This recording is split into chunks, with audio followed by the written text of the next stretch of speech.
Nos Estados Unidos, homem que ameaçou detonar bomba em Washington se entrega. No Brasil, produção industrial cresce pelo terceiro mês seguido. Manifestantes desafiam o Talibã e desfilam com bandeira do Afeganistão. Com alta nos preços da carne, cresce o consumo de ovos no Brasil. Sócio da Precisa Medicamentos se recusa a responder boa parte das perguntas na CPI da pandemia. Estudo mostra que, na prática, o expediente no home office é maior do que no trabalho convencional. País da Ásia ganha o Museu do Sorvete. E saiba quanto está valendo o lenço que Messi usou para enxugar as lágrimas na despedida do Barcelona. Você vai ver no Jornal das 22.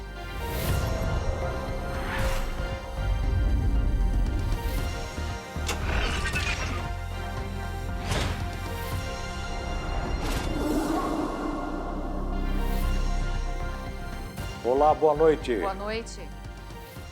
Em São Paulo, quem foi para o fim da fila porque escolheu a marca do imunizante contra a Covid-19 já pode voltar aos postos de vacinação.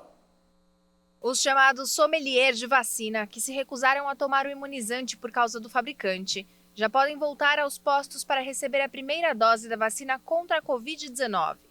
Segundo a Prefeitura de São Paulo, já foi concluído o cronograma de vacinação da população adulta na cidade. 2.167 moradores da capital estavam com o direito à vacinação temporariamente suspenso. Na ocasião, eles assinaram um termo pela recusa do imunizante. De acordo com a lei municipal, aquele retirado do programa de vacinação por causa da recusa do imunizante deve ser incluído novamente na programação após o término da vacinação dos demais grupos. É importante lembrar que na imunização, agora a pessoa continua sem poder escolher a marca da vacina. A Fiocruz prevê entregar 18 milhões de doses de vacinas por mês até dezembro. Isso será possível com a entrega regular do insumo farmacêutico ativo, o IFA. A Fundação Oswaldo Cruz produz o imunizante da AstraZeneca e já enviou mais de 84 milhões de doses para o Programa Nacional de Imunização. 53 milhões e 420 mil pessoas já estão totalmente imunizadas contra a Covid no Brasil. A previsão do ministro da Saúde, Marcelo Queiroga, é que toda a população adulta esteja imunizada até o fim de outubro.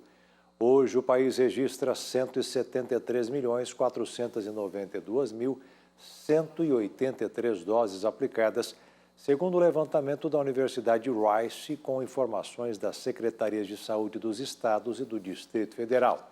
Agora há pouco, mais 1 milhão de doses da Pfizer chegaram no aeroporto de Viracopos, em Campinas, e foram entregues ao Ministério da Saúde. E com essa remessa, já são mais de 200 milhões de doses disponibilizadas pelo Programa Nacional de Imunização.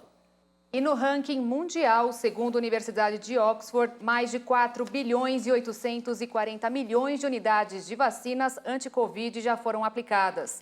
Dos 5 países que mais vacinam até hoje, a China é a líder com 1 bilhão e 900 milhões de doses aplicadas. Em seguida, com 562 milhões, está a Índia.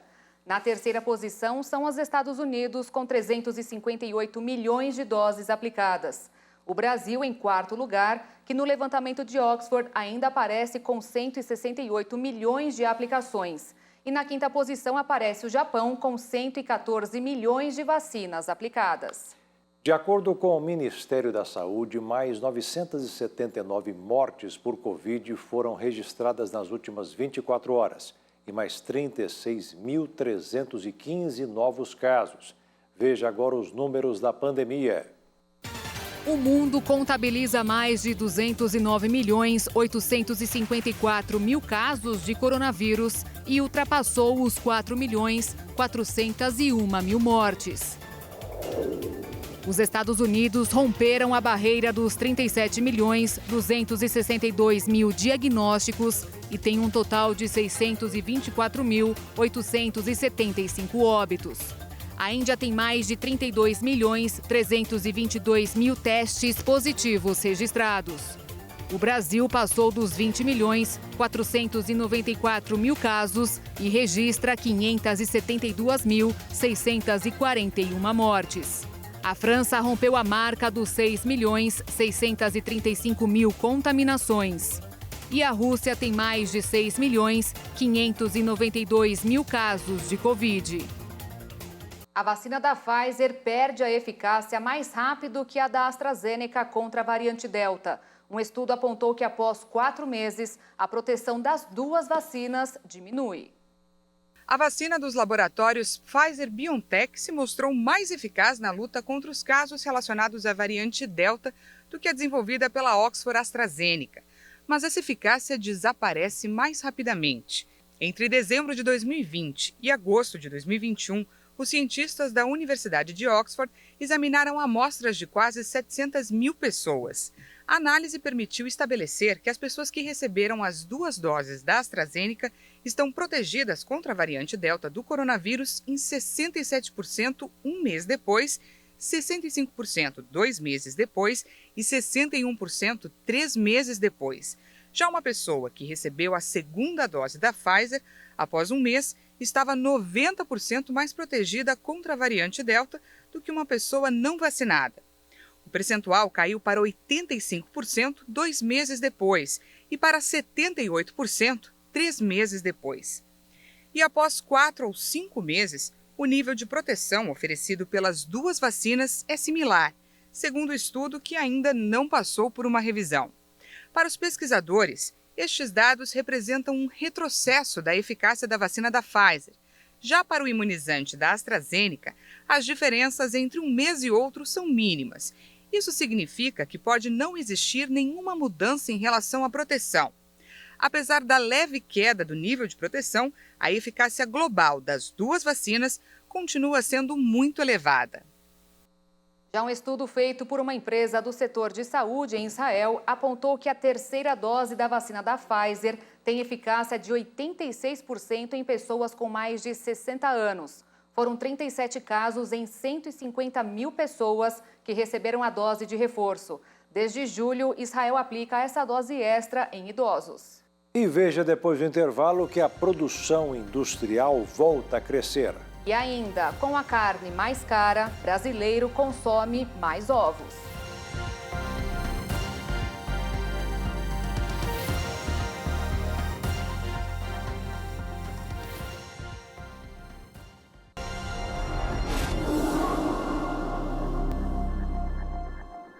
A Caixa Econômica Federal pagou hoje a 5ª parcela do auxílio emergencial para os beneficiários que fazem parte do programa Bolsa Família e tem o número de identificação social UNIS com final 2.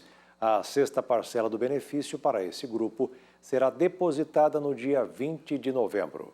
O consumo de ovos no país está aumentando sem parar. E o que não falta é explicação para que uma das mais famosas misturas do brasileiro ganhe espaço no prato. A pandemia provocou aumento no preço da carne e agora também do frango. O bom é que está surgindo uma novidade neste mercado, o conceito das galinhas felizes. A cada segundo, o tempo que levamos para piscar os olhos, são produzidos 1.300 ovos de galinha em nosso país. Com este ritmo frenético, foram 4 bilhões de dúzias no ano passado, uma alta de 3% em relação a 2019. São Paulo é o líder da produção nacional, seguido pelo Paraná e Espírito Santo. Um dos motivos de ter crescido tanto esse consumo é justamente pelo valor nutricional do ovo, né? Então ele é bem rico, tanto em proteína como vitaminas, minerais, então ainda tendo baixo custo, né, comparado com a carne, então ele é uma troca, assim, justa. O brasileiro nunca consumiu tantos ovos. 2020 foi recorde, cerca de 251 ovos por pessoa ao ano. Há 20 anos o consumo era de 98 ovos. Cerca de 10 anos atrás, estima-se que o consumo era de 148 ovos por pessoa ao ano. Além da perda de renda provocada pela Covid-19, o que justifica esse cenário é a disparada do preço de vários tipos de carne. Segundo a Companhia Nacional de Abastecimento, o consumo no Brasil é o mais baixo nos últimos 25 anos. Quando a cotação do dólar sobe, os frigoríficos aumentam as exportações. E quando isso acontece, as cotações sobem para o público interno, o contrário do mercado de ovos. Ele ainda engatinha, né, nessa quesito exportação de ovos.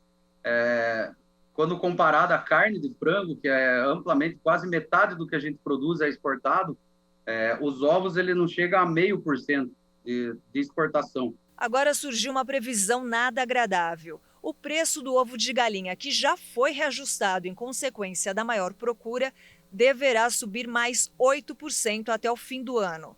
Mais uma vez, por causa do dólar. Tem uma previsão de aumento, sim, pelo fato da gente ser muito dependente dos grãos, né, do mercado de grãos, do mercado do milho e da soja, e a gente vê essa tendência aí dessas commodities explodindo, né, no Brasil e no mercado mundial. E é neste cenário que surge uma novidade no mercado.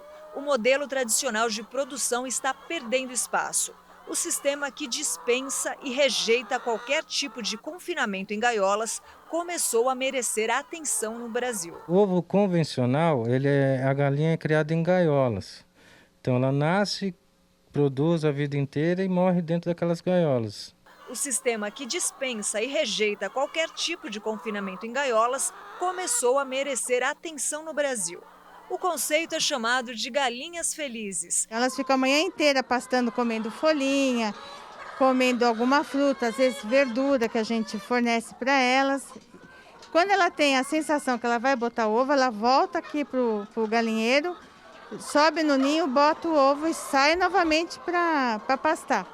A gente recolhe esses ovos e elas têm esse caminho livre de entrar e sair do aviário da maneira como ela quiser. Os consumidores estão ficando mais exigentes com relação à escolha de mercadorias provenientes de criações com bem-estar animal.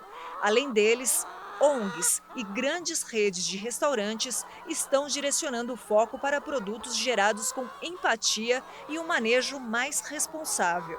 A gente sabe que uma produtividade de uma ave que é criada livre, hoje, ela é um pouco abaixo de uma galinha criada no modelo convencional. Então, esse é o grande desafio da nutrição hoje, é a gente conseguir melhorar esses parâmetros, melhorar esses índices aí nutricionais desse tipo de criação, porque são modelos de criação que vieram para ficar. Vieram para ficar porque existe espaço no exterior. Não é apenas a Europa que está investindo na melhor qualidade dos ovos na alimentação. Inclusive, a exportação do produto aumentou cerca de 143%.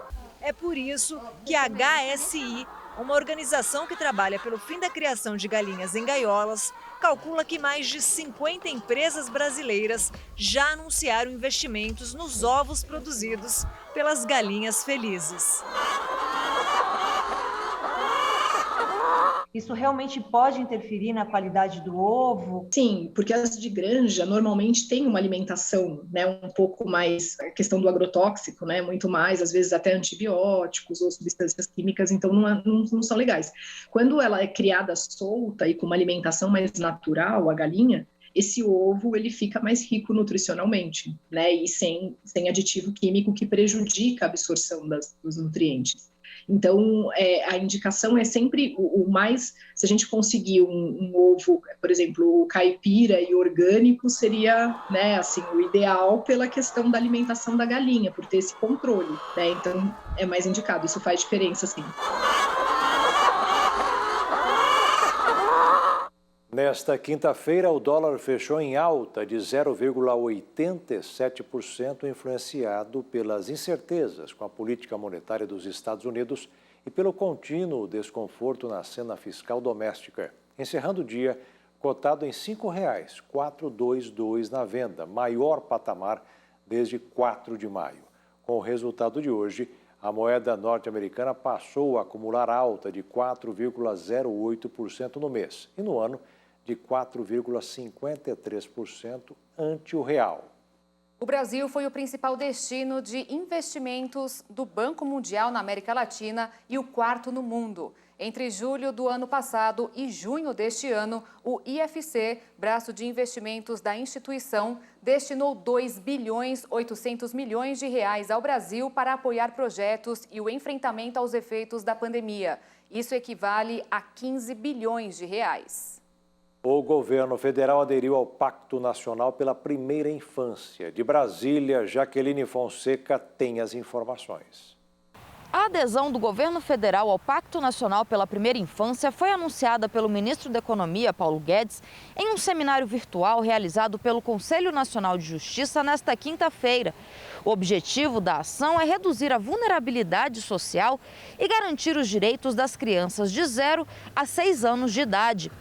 O ministro da Economia disse que é preciso compromisso com as gerações futuras e destacou ações práticas, entre elas a inclusão da proteção à primeira infância como prioridade no Plano Plurianual, o PPA, de 2020 a 2023. No fundo, estamos aderindo, através desse nosso pacto, a esse compromisso que todos temos que ter, acima dos partidos, acima de direita, de esquerda, acima de qualquer acordo ou desavença entre contemporâneos.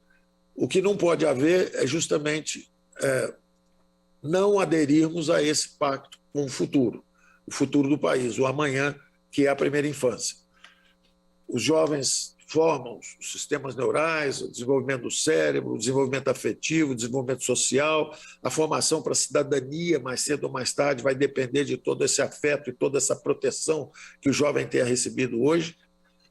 E é tradição da literatura econômica mais avançada, com vários prêmios Nobel, em semelhançamente desse tema, que é o tema de que são os investimentos mais rentáveis que uma sociedade possa fazer, são exatamente os investimentos de 0 a 6 anos, levando justamente todo esse melhor ambiente cognitivo, esse melhor ambiente social, de afeto, de proteção, nesses primeiros 6 anos, que é a formação do indivíduo. E você vai ver daqui a pouco. Talibãs mudam o nome do Afeganistão. E ainda, homem que ameaçou detonar bomba nos Estados Unidos é preso.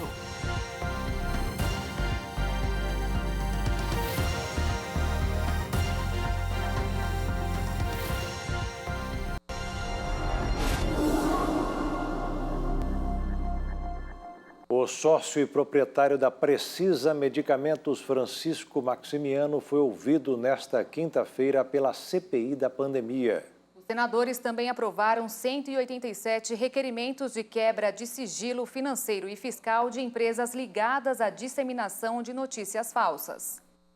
O sócio proprietário da Precisa Medicamentos, Francisco Maximiano, foi ouvido pela CPI da pandemia nesta quinta-feira. Munido de um habeas corpus, ele se recusou a responder boa parte das perguntas feitas pelo relator, o que causou irritação aos senadores. O vice-presidente da CPI da pandemia, senador Randolfo Rodrigues, pediu a suspensão da reunião, mas foi alertado por outros senadores que a decisão do ministro Luiz Fux concede ao presidente da CPI a subjetividade para decidir o que deve ou não ser respondido pelo depoente. Francisco Maximiano admitiu que conhece Ricardo Barros, líder do governo na Câmara. Reconheceu que a Precisa Medicamentos foi beneficiada por uma emenda proposta pelo deputado na medida que autorizou o uso emergencial de vacinas liberadas por agências sanitárias internacionais, mas disse não ter tido nenhuma conversa sobre o assunto com o deputado.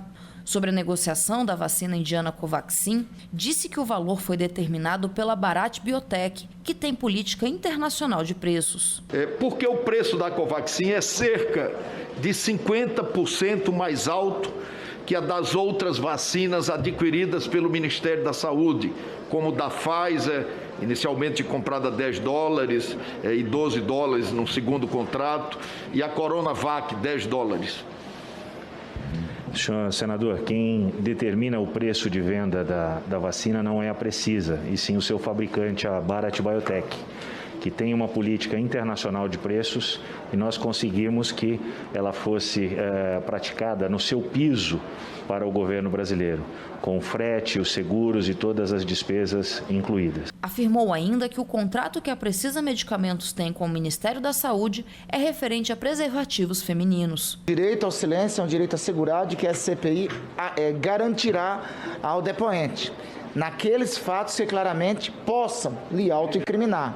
Essa pergunta, pela amplitude dela, pelo caráter generalista, não me parece que está abarcada pela medida do Supremo Tribunal Federal. Então vou pedir para que o senhor relator, solicitar para que o senhor relator reitere a pergunta feita. Repetido, senhor presidente, Vossa Excelência, eu gostaria de perguntar ao senhor Francisco Emerson Maximiano, proprietário da Precisa, quais os outros contratos seu grupo empresarial mantém com o poder público, incluindo estados, Distrito Federal e municípios. Senhor relator, nós temos em vigor mais um contrato com o Ministério da Saúde. Em vigor mais um contrato. Qual o objeto desse contrato, por favor? O fornecimento de preservativos femininos. Fornecimento de preservativos femininos. Vossa Senhoria confirma que adquiriu empresas que aparentam ser de fachadas de Sueli Ferretti? Excelência, eu vou exercer o direito ao silêncio. Além de ouvir Francisco Maximiano, os senadores da CPI da pandemia aprovaram 187 requerimentos de quebra de sigilo fiscal e financeiro propostos pelo senador Renan Calheiros, relator da Comissão Parlamentar de Inquérito. Entre os pedidos estão informações de pessoas ligadas ao dono da Precisa Medicamentos e de empresas que, segundo Calheiros, são propagadoras de fake news. As informações devem ser compartilhadas pelo Conselho de Controle de Atividades Financeiras, o COAF. Os senadores também pediram ao STF que o presidente do tribunal, ministro Luiz Fux, compartilhe informações sobre os processos onde Ricardo Barros aparece como réu. O presidente da CPI, senador Omar Aziz, anunciou a agenda da CPI para a semana que vem. O ex-secretário de Saúde do Distrito Federal, Francisco Araújo, alvo de operações do Ministério Público, será ouvido na quinta-feira. Quero comunicar aos senhores senadores e senhoras senadoras que na terça-feira que vem, o senhor Emanuel Catori, da Belk Farmacêutica, estará aqui. Quarta-feira, Roberto Pereira Ramos Júnior, presidente da Feedbank. E na quinta-feira, Francisco Araújo, ex-secretário de Saúde do Distrito Federal. O Senado aprovou um projeto que dá descontos no imposto de renda para empresas que incentivam pesquisas sobre a Covid-19. A ideia é que o programa tenha validade enquanto durar a pandemia. O desconto pode chegar a 30% do valor do imposto. O Senado alterou o texto que veio da Câmara e, por isso, o projeto será analisado de novo pelos deputados. A mesa diretora do Senado enviou para a Comissão de Constituição e Justiça a indicação de André Mendonça para o Supremo Tribunal Federal. O ex-advogado-geral da União foi indicado pelo presidente Jair Bolsonaro. E agora a CCJ vai marcar a data da sabatina de Mendonça. O indicado precisa ser aprovado pelo Senado. O homem que ameaçou detonar explosivos perto do Capitólio, em Washington, nos Estados Unidos, se entregou. Dia de tensão na capital americana. O suspeito estava em um veículo parado em frente à biblioteca do Congresso. A situação provocou a retirada de pessoas de vários prédios, inclusive da Suprema Corte. De acordo com a imprensa americana, a sede do Comitê Nacional do Partido Republicano também foi evacuada e a estação de metrô de Capitol Hill foi fechada por precaução. Ele desistiu e não resistiu. Nossos agentes puderam conversar para prendê-lo sem incidentes. O episódio trouxe à memória do país a insurreição do começo do ano na sede do Congresso dos Estados Unidos. O local está sob fortes medidas de segurança desde o mortal ataque em 6 de janeiro por parte de apoiadores do ex-presidente republicano Donald Trump, que buscavam evitar a certificação da eleição de Joe Biden. A situação também ficou tensa na capital americana em 2 de abril. À época, um policial foi morto e outro ficou ferido enquanto o jovem lançou o seu carro contra um posto de controle que protege a entrada do Congresso. O agressor foi morto em seguida. No início desta noite, o Talibã abandonou o tom mais moderado e declarou que agora o território que controla se chama Emirado Islâmico do Afeganistão. Hoje seria comemorado o Dia da Independência do Afeganistão, mas o anúncio feito pelo Talibã abalou ainda mais as estruturas da região. A declaração foi anunciada em uma postagem nas redes sociais do porta-voz do Talibã, Zabiullah Mujahid, o mesmo que na terça-feira concedeu uma entrevista coletiva na qual afirmou que o grupo teria atitudes mais moderadas. Após o anúncio, o líder do grupo fundamentalista, Yahidullah Hashimi, afirmou que as leis do país devem ser semelhantes às que existiam na época que o grupo extremista esteve no poder. Ele afirmou que não há possibilidade do país adotar a democracia como sistema para escolher os líderes. O Afeganistão provavelmente será governado por um conselho que vai observar a Sharia, a lei islâmica. O nome escolhido pelo Talibã é o mesmo adotado no país quando o grupo extremista assumiu o poder pela primeira vez em 1996. A denominação atual carrega todo um trauma causado pelo grupo no final do século passado de retrocesso e violência, o que vai contra os argumentos apresentados durante esta semana. Apesar do discurso do Talibã de que o novo governo seria menos radical do que nos anos 90, já são várias as denúncias de desrespeito a direitos fundamentais.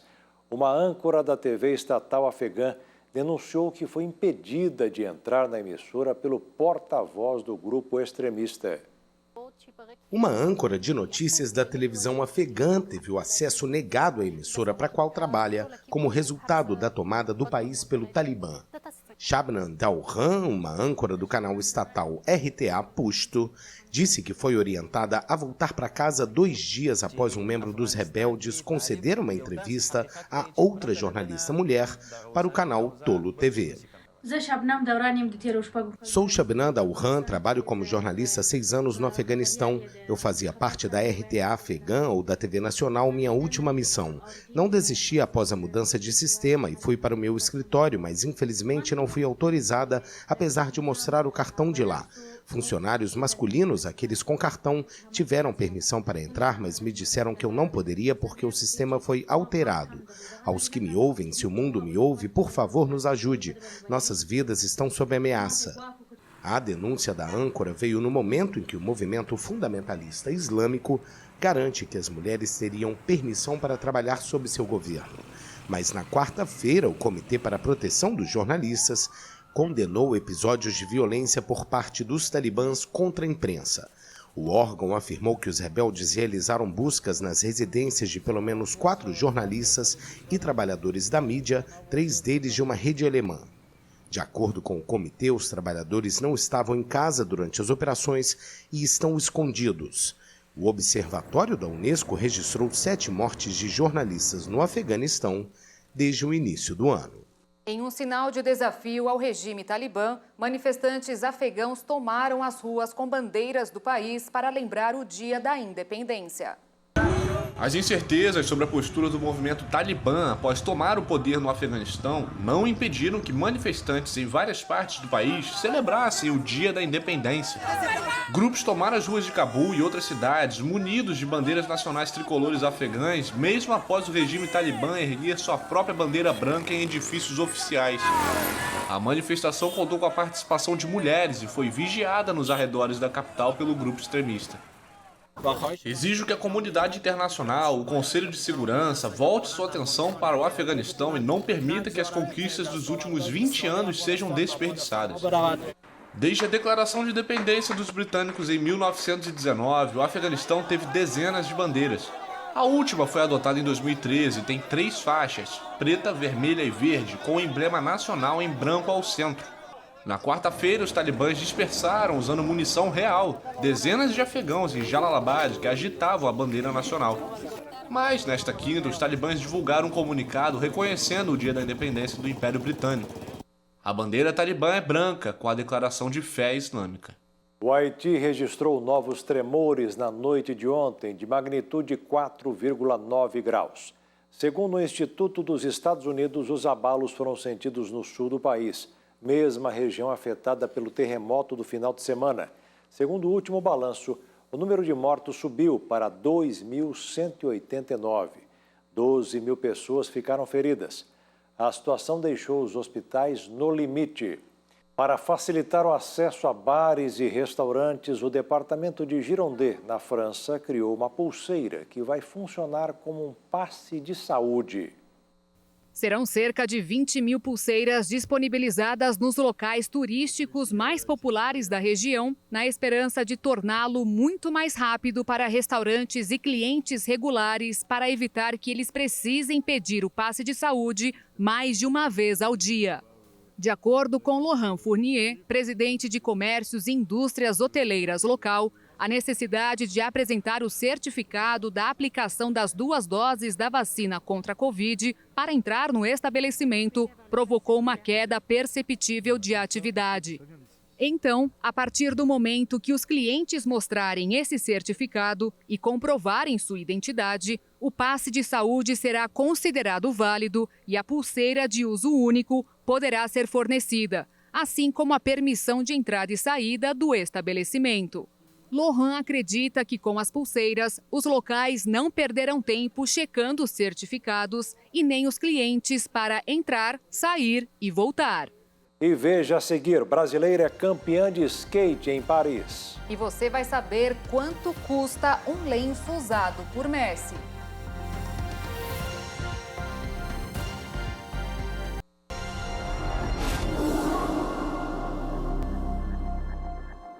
Um estudo publicado na Harvard Business mostrou que a jornada regular das 9 da manhã às 5 da tarde representa 60% do esforço diário dos funcionários que trabalham em home office.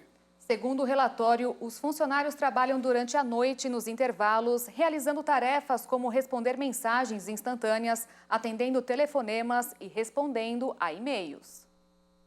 O trabalho online não acaba nunca. É o que indica uma pesquisa realizada com 187 funcionários de 6 empresas da lista Fortune 500 que fizeram a transição para o expediente remoto em 2020. O estudo publicado neste mês na revista americana Harvard Business Review foi feito por 4 pesquisadores, incluindo um professor da Universidade Harvard e um PhD em ciência da computação. Os dados mostraram que, em uma medição conservadora, os executivos estão disponíveis para as chefias por mais de 8 horas diárias e que a jornada regular, das 9 da manhã às 5 da tarde, representa apenas 60% do esforço diário. Os trabalhadores ouvidos foram divididos em 22 equipes, com uma média de 10 membros cada. Em média, os times ficaram conectados a seus computadores por 45 minutos a cada hora. Durante o expediente, os membros das equipes geralmente trabalham juntos, com 50% a 70% dos colegas. Mas nas horas de folga ou após o horário regular, os colaboradores encontram apenas de 10% a 50% dos pares, o que significa que estão produzindo separados. A orientação dos pesquisadores para dividir a carga de responsabilidades, reduzir a jornada e atingir melhores resultados de produtividade visa estabelecer normas sobre horas de produção e sobreposição de turmas. É possível, segundo eles, determinar horários em que 50% ou mais dos times estejam online e atuando juntos. Ainda segundo a pesquisa, esses momentos servem para agendar processos de negócios que se beneficiam por ter uma maior sobreposição da equipe, com comunicados e tomadas de decisões que afetam todo o grupo. Sem esquecer também que há tarefas que podem ser melhor executadas individualmente. Os uruguaios puderam comparecer ao estádio para celebrar a vitória do Peñarol pelas semifinais da Copa Sul-Americana. Já os paulistas, eles devem esperar pelo dia 1º de novembro, quando o Estado deve autorizar a presença de público nos estádios. O público do futebol compareceu ao estádio uruguaio de Montevidéu após quase um ano e meio afastados devido à pandemia da Covid-19. Com contágios praticamente controlados graças às campanhas de vacinação, Os torcedores comemoraram a classificação do Peñarol para as semifinais da Copa Sul-Americana em duelo disputado na quarta-feira. Impecável, é um sentimento indescritível e foi obviamente uma surpresa, não sabíamos se iria acontecer, é como nascer de novo. É uma alegria e uma satisfação voltar aos estádios com as pessoas, os gritos e a animação. O Uruguai imunizou 73% da população com pelo menos uma dose da vacina anti-Covid, enquanto 67% das pessoas foram totalmente vacinadas. Desde junho, o país sul-americano viu cair drasticamente o número de infecções, mortes e hospitalizações. De acordo com a Agência Brasil, o governo de São Paulo anunciou o retorno dos brasileiros aos estádios paulistas a partir do próximo dia 1º de novembro. A despedida do jogador argentino Lionel Messi foi muito dolorosa para ele, para os torcedores do Barcelona, mas tem uma pessoa que ficou muito feliz. Um homem não identificado que estava sentado na primeira fila da plateia durante a entrevista coletiva do craque ficou de olho no pequeno papel ali na mão do Messi. Após conseguir pegar o lenço de papel usado por Messi, ele colocou o item num site de vendas.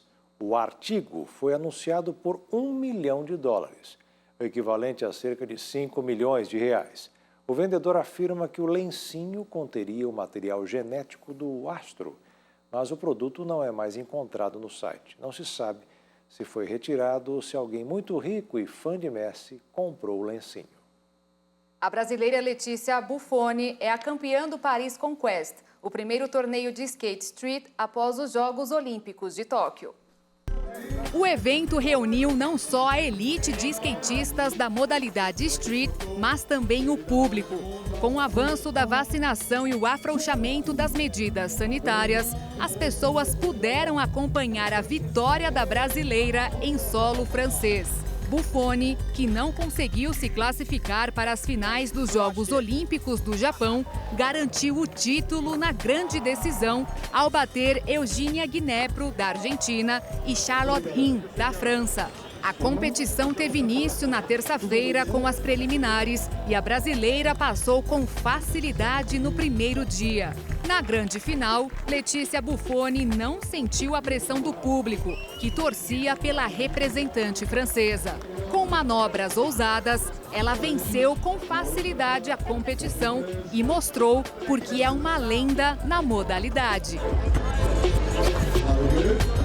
E agora um momento de reflexão. Na live das 15 horas, o pastor Josias Cruz falou que não existe outra maneira de desenvolver a fé, além de ouvir a palavra de Deus, o que permitirá que superemos as provas às quais somos submetidos a todo momento.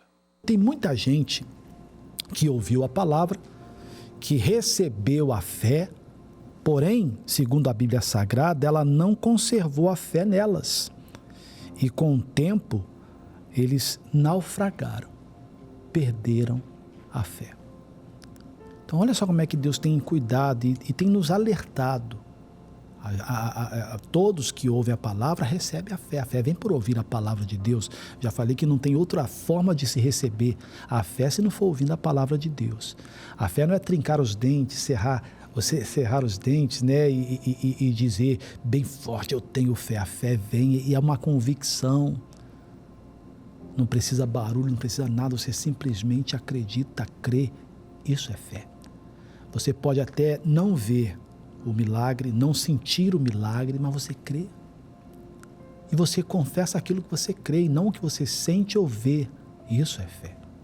Fé é acreditar no que não se vê, no que não se enxerga fisicamente, o que não se sente. Então a fé tem que ser conservada.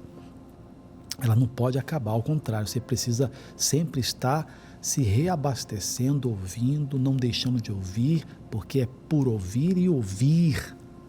Não é ouvir uma vez e falar, tenho fé, acabou, não. Você precisa estar sempre ouvindo a palavra de Deus. E a boa consciência, a qual alguns, rejeitando, fizeram naufrágio na fé. Então, quem tem fé, pode perder a fé. A Bíblia chega a dizer que o que está de pé, cuide, não cai. Então, quem está de pé pode cair. Quem está vivo vai morrer. Pode morrer a qualquer momento. Então, a mesma coisa, a pessoa que tem fé tem que vigiar para não perder a fé. E a gente é colocado à prova a todo momento para perder, de repente, aquela batalha, para perder a fé, dizendo que Deus me abandonou, Deus esqueceu de mim, está dando tudo errado, eu sabia que isso ia acontecer, enfim.